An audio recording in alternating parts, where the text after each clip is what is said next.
नमस्कार, बंसल न्यूज देख रहे हैं आप। मैं हूं आपके साथ जया शर्मा और बात करेंगे ग्लोबल इन्वेस्टर समिट की, जिसका आज दूसरा और आखिरी दिन है। बता दें आपको, सीएम शिवराज सिंह चौहान समेत केंद्रीय मंत्री इन्वेस्टर समिट में शामिल हुए, लेकिन खास बात यह है कि समिट में 20 से ज्यादा देशों के राजदूत भी शामिल हुए हैं। 85 से ज्यादा ऐसे देश हैं जिनके प्रतिनिधि मंडलों ने इस समिट में हिस्सा लिया है।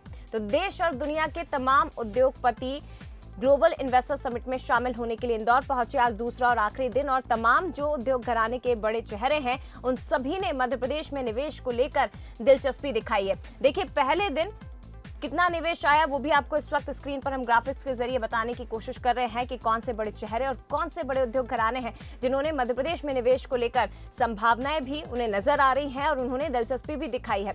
खास बात यह है कि समिट में कई तरह की प्रदर्शनियां भी लगाई गई, जिसमें उद्योगपतियों को बताया जा सके कि आखिर मध्य प्रदेश में अपार संभावनाएं कहां है, किस सेक्टर में है, इसके साथ ही क्यों और क्या एडवांटेज मध्य प्रदेश में अगर वो निवेश करेंगे तो उन्हें मिलेंगे। पहले दिन 1.5 लाख करोड़ के निवेश का प्रस्ताव आया और आज दूसरा दिन भी बेहद खास, क्योंकि हिंदुस्तान की 5 ट्रिलियन इकोनॉमी में मध्य प्रदेश का क्या योगदान होगा, इस पर आज चर्चा हुई है। तो इन्वेस्टर टॉक आज बंसल न्यूज पर होगी। तमाम उद्योगपतियों से, बड़े चेहरों से आज बंसल न्यूज पर हम बात करेंगे। समिट का आज आखिरी दिन और काफी महत्वपूर्ण ये दिन। पहले दिन काफी सफल रहा। अवाड़ा ग्रुप ने निवेश की संभावनाएं मध्य प्रदेश में देखी। इसके साथ ही टाटा ग्रुप ने भी नई होटल लाएंगे, ये उन्होंने पहले दिन निवेश को लेकर कहा है। खास बात आज ये रही कि हेल्थ और मेडिकल सेक्टर में आज फोकस किया गया। हेल्थ और मेडिकल सेक्टर पर आज निवेश की संभावनाएं नजर आई है। पहला दिन 1.5 लाख करोड़ के निवेश का प्रस्ताव रखा गया है। तो देखिए, सेशन में काफी भीड़ उमड़ रही है। मुख्यमंत्री खुद ये कह रहे हैं कि निवेशकों में इतना उत्साह है कि हम सो नहीं पा रहे हैं। और क्या कुछ ताजा तस्वीरें हैं तमाम निवेशकों का, उद्योगपतियों का क्या कुछ कहना है, ये हम जानने की कोशिश करेंगे। सीधे इंदौर आपको लिए चलते हैं। यहाँ से हमारे साथ एग्जीक्यूटिव एडिटर मनोज सैनी जी जुड़े हुए हैं, उनके साथ कुछ खास मेहमान भी है। इसके साथ ही पीयूष पारे हमारे साथ जुड़े हैं, वो भी खास मेहमानों से आज चर्चा करेंगे। और दूसरे स्टूडियो से न्यूज़8 शरद द्विवेदी जी भी हमारे साथ जुड़े हुए हैं। शरद जी, सबसे पहले मैं आपके पास ही आना चाहूंगी। देश के लिए कहा जाता है, आजकल जो चर्चा है कि हमारा देश बदल रहा है, आगे बढ़ रहा है, लेकिन क्योंकि हम मध्य प्रदेश में रह रहे हैं, प्रवासी भारतीय सम्मेलन, उसके बाद ग्लोबल इन्वेस्टर समिट, इसके बाद निश्चित तौर पर हम ये कहेंगे कि हमारा मध्य प्रदेश बदल रहा है, आगे बढ़ रहा है। निश्चित तौर पर। और इस बार देखिए, हर व्यक्ति अपने पिछले अनुभवों से सीखता है। हर संगठन, हर सरकार अपने पिछले अनुभवों से सीखती है। और सबसे महत्वपूर्ण जो बात मुझे लगती है जया, वो ये है कि ये बिल्कुल राइट टाइम है जब हम एक इन्वेस्टर्स मीट के लिए जा रहे हैं। अभी रिसेंटली भारतीय अर्थव्यवस्था ने दुनिया में चौथी सबसे तेज़ी से उभरती अर्थव्यवस्था का मकाम हासिल किया है और ब्रिटेन को पीछे छोड़कर हम चौथे नंबर पर आए हैं। और अब ये भी दावा है विशेषज्ञों का कि हम तीसरी इकॉनमी दुनिया की होने जा रहे हैं जल्दी। तो ये समय है जब पूरी दुनिया और हिंदुस्तान में निवेश करने वाले विदेशी जो निवेशक हैं और इसी के साथ जो हमारे अपने देश के जो इन्वेस्टर्स हैं, बड़े औद्योगिक घराने हैं, ये तमाम औद्योगिक घराने अब अपनी एक बड़ी उड़ान, एक बड़ी छलांग की तैयारी कर रहे हैं। और अब कई समस्याएं जो हम 80, 90 और 2000 के दशक तक हम देखते थे, वो सब अब पुराने समय की बात हो गई है। आज दरअसल पूरी दुनिया, अब हालांकि ये नारा 1990 से हम सुन रहे हैं कि ग्लोबल विलेज, पूरी दुनिया एक विश्व गांव हो गई है अब, लेकिन ये बिल्कुल चरितार्थ हो गई है ये बात, क्योंकि प्रॉपर कनेक्टिविटी है। और मध्य प्रदेश की अगर हम बात करें तो मध्य प्रदेश एक बहुत ही आकर्षक इन्वेस्टमेंट का डेस्टिनेशन शुरू से रहा है, क्योंकि देश के बीचों बीच है, लॉजिस्टिक हब है ये देश का। यहाँ ड्राईपोर्ट की बड़ी संभावनाएं हैं, क्योंकि समुद्र हमारे यहाँ नहीं है, लेकिन ड्राईपोर्ट हमारे यहाँ, इसकी संभावनाएं हमेशा से रही हैं। तो कुल मिलाकर मुझे लग रहा है कि ये समय है जब मध्य प्रदेश, इसकी सरकार आंख में आंख डालकर निवेशकों को आकर्षित करने के लिए आगे बढ़ सकती है। निवेशक काफ़ी उत्सुक नज़र आए हैं, जिस तरह की रिपोर्ट्स हमें 2 दिनों में मिली है।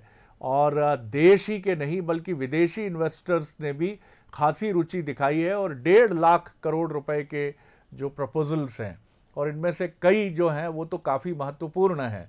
और कई देश के बड़े औद्योगिक घरानों ने, गोदरेज, अडानी, टाटा, तमाम इन बड़े जो प्लेयर्स हैं, इन्होंने भी रुचि दिखाई है। तो हम ये कह सकते हैं कि इस ग्लोबल इन्वेस्टर्स मीट ने एक सही समय पर मध्य प्रदेश का दरवाज़ा खटखटाया है और मध्य प्रदेश ने भी बिल्कुल राइट टाइम पर एक ग्लोबल इन्वेस्टर्स मीट का आयोजन किया है। दोनों एक दूसरे के पूरक के तौर पर उभरे हैं और मुझे लगता है इसके बड़े फायदे निश्चित तौर पर हम देख सकते हैं। जया, बिल्कुल निश्चित तौर पर सर, सही बात कही आपने। और सीधे इंदौर का ही रुख करते हैं। मनोज जी हमारे साथ यहाँ से जुड़े हुए हैं, कुछ खास मेहमान उनके साथ हैं, जरा उनसे बातचीत करते हैं। Manoj ji, over to you. कौन से खास मेहमान हैं आपके साथ, कौन से निवेशक, सर बात कीजिए। जी, मेरे साथ इस वक्त कई ऐसे मेहमान हैं जो इस इंडस्ट्री में लंबे समय से जुड़े हैं। कैसे मध्य प्रदेश में उद्योगों को बढ़ावा मिले, इस पर काम करते रहे। पीथमपुर एसोसिएशन के गौतम साहब मेरे साथ इस वक्त मौजूद हैं, साथ ही दर्शन कटारिया साहब भी मौजूद हैं जो एसोसिएशन है अलग अलग इंडस्ट्री की, और मनोज श्रीधर जी हैं, स्वीडन के हैं, स्वीडन से मेरे साथ जुड़े हुए हैं। आपका नाम बताइए। मैं doctor Vijay Kumar Salvia, international research and development creative organisation USA से, और हम लोग यहाँ पे इन्वेस्टर समिट। बिल्कुल, सबसे पहले गौतम साहब आपके पास आऊंगा। इंडस्ट्री को लेकर लंबे समय से बात चल रही, करीब 1,80,00,000 के आसपास हमें लगता है कि इस बार एमओयू साइन हो रहे हैं। एमओयू साइन पहले भी हुए, लेकिन इस बार चीजें अलग है। क्या आपको देख रहे हैं कि मध्य प्रदेश में पंख लगने वाले? निश्चित रूप से जो आयोजन किया गया है, एमओयू कितने साइन होते हैं और कितने वो ट्रांसलेट होते हैं वो एक अलग बात होती है, लेकिन प्रदेश की जिस प्रकार से औद्योगिक विकास के लिए ब्रांडिंग हुई है, वो ब्रांडिंग निश्चित रूप से बहुत बेहतरीन हुई है। और निवेश एमओयू अपनी तरफ है, लेकिन लगातार मध्य प्रदेश में निवेश आए ऐसी स्थिति जरूर बन रही है।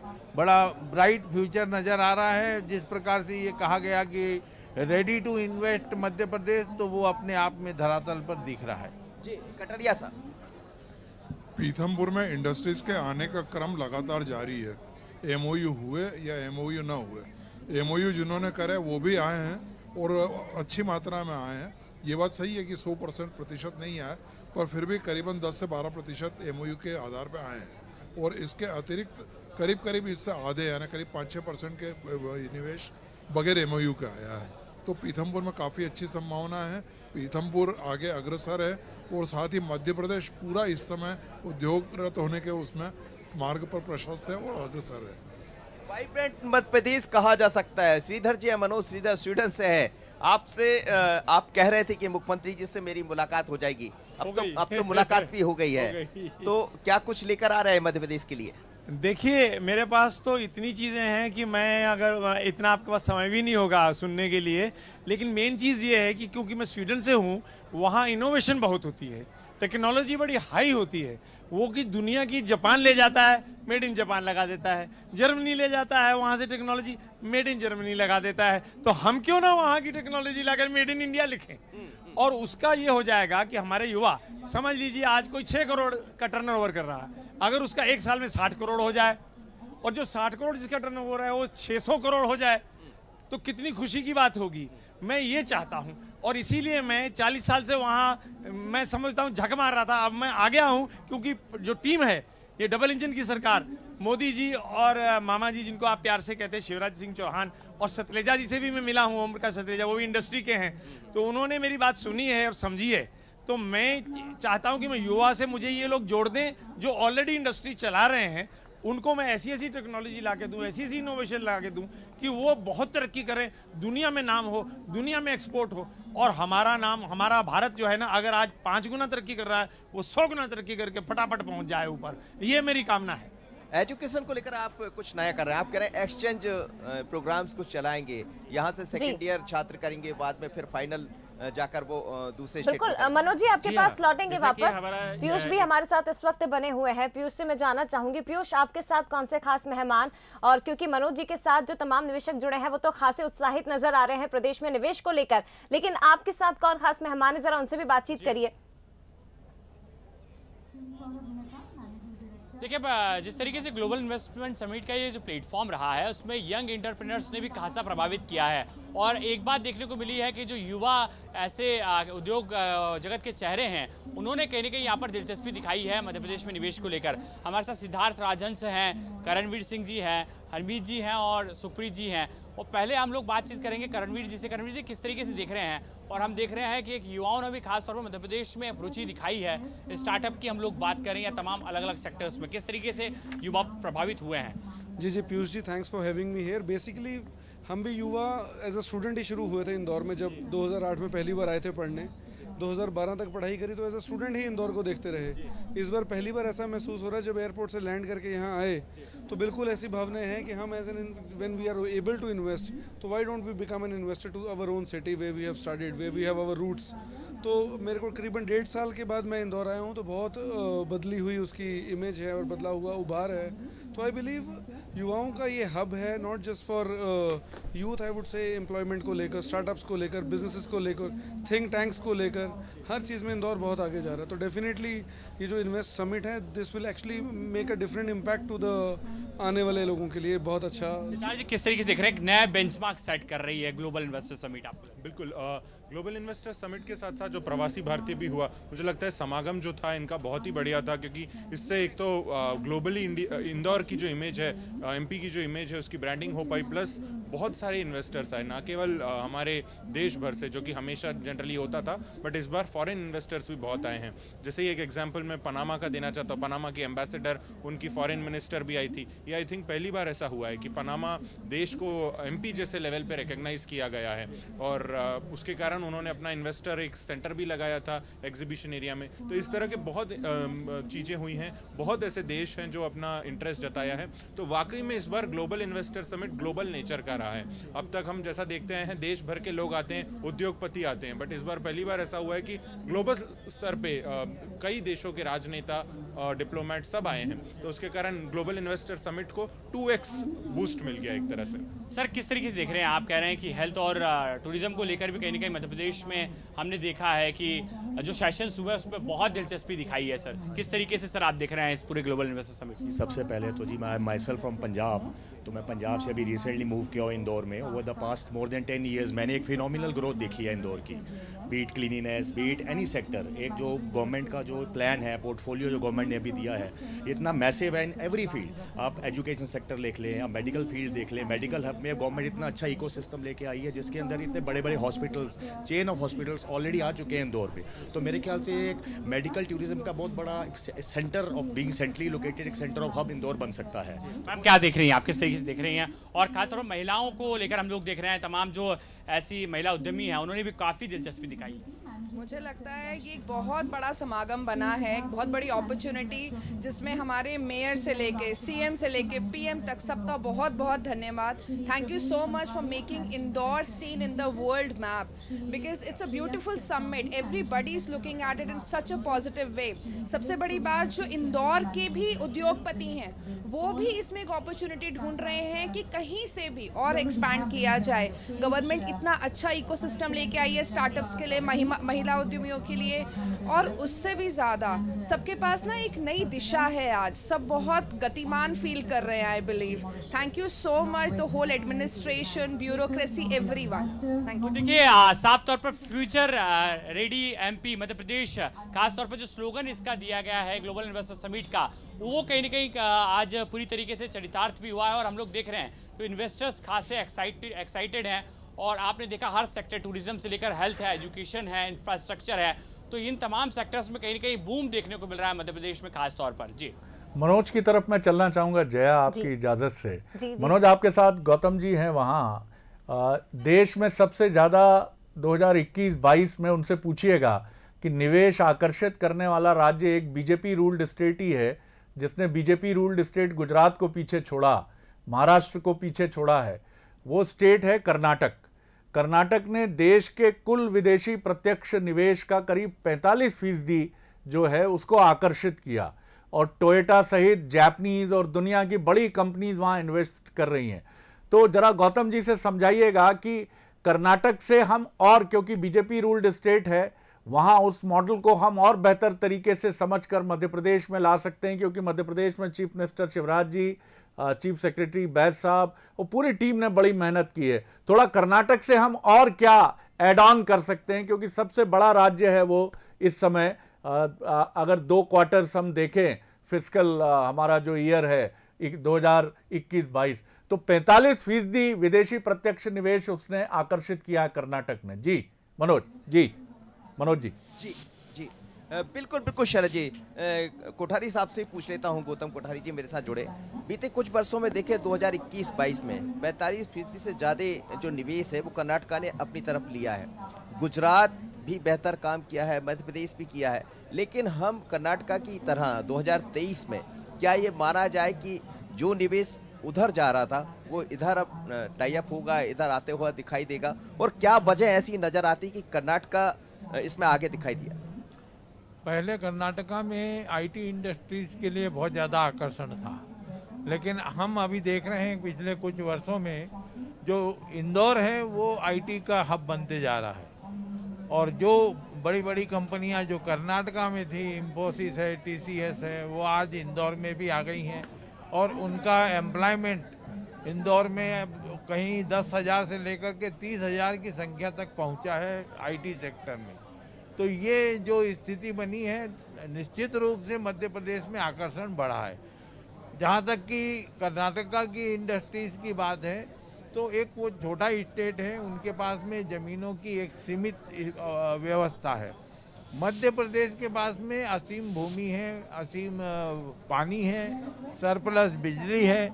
जब उनके पास में जब ये स्थितियां अब कमज़ोर हो गई हैं, तो निश्चित रूप से मध्य प्रदेश ही उनका आकर्षण है। मध्य प्रदेश के साथ में जो सबसे बड़ी खूबसूरती है वो ये कि ये ऐसा प्रदेश है जहाँ साउथ के लोग भी हैं, नॉर्थ के भी लोग हैं, ईस्ट और वेस्ट के लोग भी हैं। तो मिला जुला हमारा कल्चर है।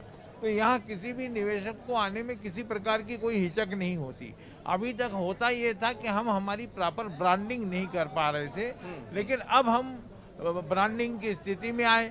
कोई भी चीज़ हम प्राइवेट सेक्टर में भी कोई अगर उत्पाद बेचते हैं तो उसकी ब्रांडिंग करते हैं, उसमें करोड़ों अरबों रुपए खर्च करते हैं, तब जा कर के वो उत्पाद हमारा सेटल होता है और हमें लंबे समय तक वो कमा करके देता है। वही स्थिति मध्य प्रदेश की ब्रांडिंग की। आज अगर मध्य प्रदेश की बेहतर ब्रांडिंग हुई है तो निश्चित रूप से इसका लाभ आने वाले कई वर्षों तक मिलता रहेगा। जी बिल्कुल। शरद जी, एक और मेरे साथ मेहमान हैं, राजेंद्र कुमार जी हैं। जी, आप इंग्लैंड से हैं। मध्य प्रदेश में क्या देख रहे हैं? मध्य प्रदेश में पहले मैं मध्य प्रदेश में था, आप लोगों ने धक्का देके छत्तीसगढ़ भी बना दिया। जी मैं रायगढ़ का पढ़ा लिखा हूँ और रायगढ़ वालों ने कहा ये बहुत उपद्रवी कर रहा है, तो इंग्लैंड भेज दिया अंग्रेजों को अंग्रेजी पढ़ाने के लिए। तो मैं वहाँ प्रोफेसर हूँ और मैं भारत जो देश है, मध्य प्रदेश तो दिल है ना, मध्य प्रदेश सेंट्रल जोन बोलते थे अंग्रेज लोग। और ये तो इसमें क्या है कि हर जैसा बताया कॉस्मोपॉलिटन सिटी है और इसमें जो डेवलपमेंट हो रहा है उसका सेकंड टू नन, एब्सोल्युटली जो शिवराज चौहान जी कर रहे हैं उसका मुकाबला नहीं है। सब प्यार से मिलके, वो तो हमारे कवि भी हैं, है ना, लेकिन मेरे से वो 10 साल जूनियर हैं। कल मिले थे, मौला शिवराज पहचाना, आके बोलते हैं चोपड़ा जी, बोले मौला चोपड़ा सर, सिर को पकड़े, मौला आप रिस्पॉन्सिबल हो, जाओ मेरे। तो मेरे को तो आपको अपने पुराने संबंध भी याद आ गए शरद जी। और मेरे साथ स्वीडन के जो मनोज जी हैं वो भी जुड़े। शरद जी, कोई सवाल हो तो जरूर कीजिएगा। आप जिनकी चर्चा कर रहे थे। ये देख रहा था मनोज, मैं कर्नाटक का एग्जाम्पल जब देख रहा था तो मैं ये देख रहा था कि टेक्नोलॉजी एक बहुत बड़ा सेक्टर है और स्वीडन के जो ये साथी हैं आपके साथ हैं जो निवेश की इच्छा रखते हैं, मैं देख रहा था कि चाहे फूड प्रोसेसिंग हो, चाहे एविएशन हो, चाहे ऑटोमोबाइल हो, टेक्नोलॉजी या टेक, उसमें बहुत इन्वेस्टमेंट की गुंजाइश है। तो टेक्नोलॉजी में इन्वेस्टमेंट ही मध्य प्रदेश को आगे बढ़ा सकता है। और इंदौर, जिसकी ज़रूरत थी हमें कि वो आईटी का एक हब हो रहा है अब देश का इम्पॉर्टेंट, चेन्नई के बाद, बेंगलुरु के बाद, पुणे के बाद। तो इनसे पूछिए कि टेक्नोलॉजी में जो राज्य बेस्ट होगा, मध्य प्रदेश का इंदौर इसी दिशा में तेजी से आगे बढ़ रहा है और ये भी टेक्नोलॉजी में निवेश के इच्छुक हैं। जी बिल्कुल। आप टेक्नोलॉजी की बात कर रहे थे और मध्य प्रदेश में इंदौर एक ऐसा जगह है जहां आईटी के क्षेत्र में, बाकी क्षेत्रों में काफी अच्छा काम हुआ है। क्या आप भी उसी क्षेत्र में आगे बढ़ रहे हैं और क्या इंदौर की तरफ उसका रुख होगा? देखिए, ऐसा है, आप सिर्फ इंदौर की बात कर रहे हैं, हम सारे मध्य प्रदेश की इस वक्त मैं बात करूंगा और उन युवाओं की बात करूंगा जो मध्य प्रदेश के युवा हैं, जिन्होंने स्टार्टअप से आगे चले गए हैं जो, और जिन्होंने कामयाबी हासिल कर ली है इंडस्ट्री में और जो इंडस्ट्री चला रहे हैं, उनको अगर मैं इनोवेशन और टेक्नोलॉजी दूंगा, चाहे किसी भी फील्ड में हो, मुझे पक्का पता है कि उनको पता है कि कैसे हैंडल करना है और कैसे उसको आगे ले जाना है। उसके लिए मैं अपना वेबसाइट नंबर दे रहा हूँ यहाँ, मेरे से डायरेक्ट भी कांटेक्ट कर सकते हैं। वैसे तो जो इंडस्ट्री मिनिस्टर हैं सतलेजा साहब, उन्होंने भी मुझे प्रॉमिस किया है वो युवाओं से आप कांटेक्ट करेंगे और मुझे कांटेक्ट देंगे, लेकिन मैं चाहता हूं कि आपके बंसल ये माध्यम से मैं उनको डायरेक्टली उनको अपना वेबसाइट दूं ताकि वो मेरे से कांटेक्ट कर सकें।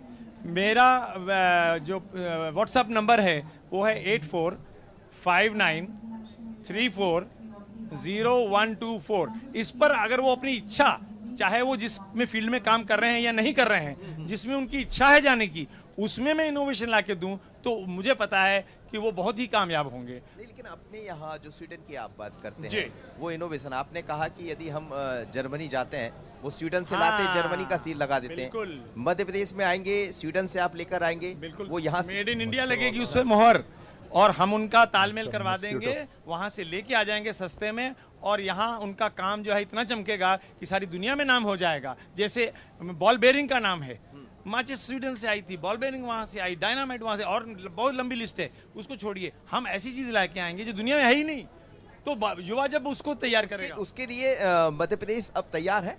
बिल्कुल। देखिए, युवा लोग आजकल की एजुकेशन बहुत आगे जा चुकी है, और हमारे जो ये इस वक्त हमारी जो सरकार है वो इस तरह की है, जो मोदी जी हैं, ये मामा जी हैं, और लोग हैं, इंडस्ट्री मिनिस्टर्स हैं, इनकी इच्छा है कि युवा को रोजगार मिले। अच्छा, एक युवा कामयाब हो गया, उसने इंडस्ट्री लगा ली, छोटी इंडस्ट्री लगाई, अगर वो बड़ी हो जाती है तो उसमें ज्यादा कामगार चाहिए, तो रोजगार तो अपने आप सॉल्व हो गया। अगर मैंने, समझ लीजिए, मैं अपनी जिंदगी में भगवान ने मुझे ताकत दी, 200 युवाओं को मैंने काम दे दिया और 200 फैक्ट्रियां लग गई, तो 200 फैक्ट्रियों में हर फैक्ट्री में 100 आदमी है, तो 200 इंटू 100 20,000 करके लोग अगर हो जाएं तो कितने हो गए लोग, रोजगार कितना हो गया। ऐसे बढ़ने वाले शरद जी जैसा बड़ा अच्छा एक पूरा उन्होंने बात ही बता दी। ये गौतम साहब मेरे साथ जुड़े हैं, बाकी मेहमान जुड़े हैं, आपका कोई सवाल हो तो जरूर कीजिए। बिल्कुल, तो सबसे इम्पॉर्टेंट डेस्टिनेशन मनोज मुझे लगता है टेक्नोलॉजी है, और इसके लिए हमें ऑटोमोबाइल टेक्नोलॉजी, फूड प्रोसेसिंग में इनोवेशंस, इस तरह की चीज़ों की ज़रूरत है, और मध्य प्रदेश के युवाओं को भी इसके लिए तैयार रहना है। टेक्नोलॉजी ही वो अब क्षेत्र है, चाहे वो आर्टिफिशियल इंटेलिजेंस हो या तमाम और दूसरे क्षेत्र हों, वहाँ पर, क्योंकि भारत वैसे भी one of the finest brains, बहुत श्रेष्ठ यहाँ पर हमारे स्टूडेंट्स ने पूरी दुनिया में। तो कोठारी साहब से यही सवाल, छोटा सा वक्त कम है हमारे पास, यही पूछिए उनसे कि तकनीकी आदान प्रदान और इसमें भारत की जो एक उसका महत्वपूर्ण योगदान है पूरी दुनिया में, वो हमारे लिए, मध्य प्रदेश के लिए भी एक महत्वपूर्ण फैक्टर होगा। जी मनोज। जी बिल्कुल। मैं सर, कोठारी साहब तो नहीं, मेरे साथ इस वक्त दर्शन कटारिया जी हैं, ये भी उसी एसोसिएशन से जुड़े हैं। शरद जी हमारे साथ जुड़े। सर, अपना सवाल पौने दोहराइएगा मुझे।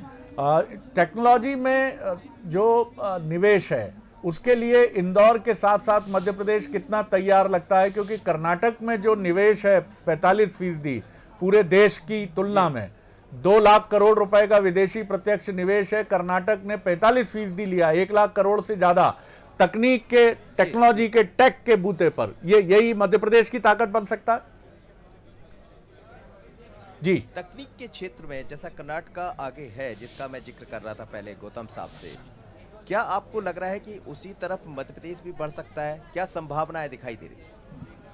मध्य प्रदेश के युवाओं का तकनीकी क्षेत्र में बढ़ने की काफ़ी अच्छी संभावना है, क्योंकि यहाँ भी काफ़ी सारे एजुकेशन इंस्टीट्यूट अब काम कर रहे हैं। पहले शुरू में जरूर थोड़ी सी कमी पेशी थी, लेकिन अब ऐसा लग रहा है कि तकनीकी क्षेत्र में मध्य प्रदेश काफ़ी अच्छा प्रोग्रेस कर रहा है, और आने वाले समय में कर्नाटक से गैप कम होते होते मेरे ध्यान से हो सकता है हम कर्नाटक को सरपास कर दें। चलिए मनोज, बहुत शुक्रिया, बहुत शुक्रिया। तो हम कर्नाटक को पीछे छोड़ने का मादा रखते हैं, तकनीक का दमखम हमें दिखाना होगा, और सबसे महत्वपूर्ण बात है कि ये भी चीज़ हमने सुनी है कि मध्य प्रदेश में अब बहुत सारी चीज़ें, मुख्यमंत्री शिवराज सिंह चौहान जिस तरह से कमिटेड अप्रोच के साथ डटे हैं, उन्होंने बहुत सारी चीज़ों को बहुत सिंप्लीफाई किया है और इसके लिए लंबी लंबी उनकी सिटिंग्स हुई हैं इस ग्लोबल इन्वेस्टर्स मीट के पहले, और तमाम प्रोसेस को इतना आसान किया गया है और ब्यूरोक्रेसी की तरफ से तुरंत क्लियरेंस जैसी बहुत सुविधाओं की तरफ भी हम आगे बढ़े हैं। और इसमें मध्य प्रदेश के एजुकेशनल इंस्टीट्यूट और तमाम जो हमारे नॉलेज इंडस्ट्री है उसको बहुत बढ़ चढ़ कर आगे आना होगा। और निश्चित तौर पर अगर ऐसा होता है तो हम भी देश के टॉप 5 राज्यों में शामिल होंगे, हो सकते हैं बेहिचक। जिस तरह से गुजरात, महाराष्ट्र, कर्नाटक, तमिलनाडु, हरियाणा, इन सब ने, दिल्ली, इन सब ने अपना परचम फहराया है। अब बारी मध्य प्रदेश की है। जया, मैं आपकी तरफ आ रहा हूँ। बिल्कुल, निश्चित तौर पर सर, बिल्कुल आपने सही कहा और ये कहा जा सकता है कि प्रवासी भारतीय सम्मेलन, उसके बाद ग्लोबल इन्वेस्टर समिट की जो सफलता हमें मिली है, उसके बाद इस दिशा में हमने कदम भी बढ़ा दिया है। फिलहाल शुक्रिया आपका शरद जी, इसके साथ ही पीयूष आपका भी बहुत धन्यवाद, मनोज जी आपका भी धन्यवाद। तमाम उन मेहमान, खास मेहमानों का बहुत शुक्रिया जो बंसल न्यूज़ के साथ जुड़े थे। तो investor talk global investor summit आज इंदौर में आयोजित की गई, दूसरा दिन, आखिरी दिन था और एक तरह से ये मान लीजिए कि मध्य प्रदेश के इतिहास के लिए, मध्य प्रदेश के लिए बेहद महत्वपूर्ण और एक टर्निंग पॉइंट ये इन्वेस्टर समिट कहीं ना कहीं साबित होने जा रहा है। इसी के साथ फिलहाल इतना ही, लेकिन बंसल न्यूज़ पर खबरों का सिलसिला लगातार जारी है।